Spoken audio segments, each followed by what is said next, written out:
responsible roles, persons working on the task, who is responsible completing the task, owner of the initiative, a person assigned to the task. That's the person that you would say they are responsible. And accountable is the people who are taking decision, they're approving the completed task. So people who review and approve. So those are the accountable. And then they're answerable for all key decisions, as I said, good or bad. Yeah, typically those will be bad. That's when people will get pulled up. And then S is supportive. So the roles of person supporting the initiative and whose commitment is needed to succeed. So it's like they are not directly accountable for that particular task, feature, or whatever the document, but then their involvement is highly appreciated.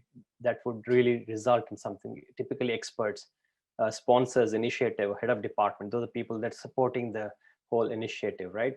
They're not accountable, they're not responsible, because they're not taking key decisions about the technology, about which tool, which product. They've got the budgets, but then they're not really taking the day-to-day decisions, right? So they're not held accountable to that extent, but then they're supporting this whole, how the team operates, how they're working on. You need to keep that into mind when you try and identify the stakeholders. Consultant is again people who have got who can provide ideas, insights, knowledge, who has got that, as I said, SME, the subject matter experts, the domain SMEs, people who have got a lot of experience on this kind of projects, who have done projects before, who don't have anything to do with our project, but perhaps because they are in a different team and they worked on a similar project, similar tool set about 2 years ago. You consult them, you just talk to them, hey, can you tell me how it is done? Perhaps they will come to your desk and they do the work, then on this they'll try and set up the whole thing, they configure the servers, but they don't have anything to do with the project that we have in hand. They are not taking decisions, they're not taking accountability, they're not doing the actual work, they're not even supporting us in that sense of supportive role. What they're doing is they're giving us a consultation in terms of their experience, their expertise, right? So that's why typically the architects, specialists, and these kind of people come under consultant.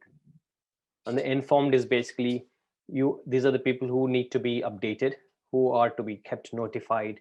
Remember, we're talking about that, keep satisfied, keep them engaged. These are the people who would be receiving some kind of reports, updates on what's happening on the project or initiative. So perhaps a monthly status update or a report. So these are the people typically in the high level.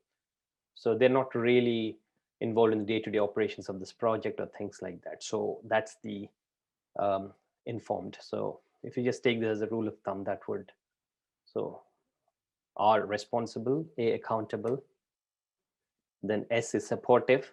Some people don't use the supportive, they can just say consulted and then informed.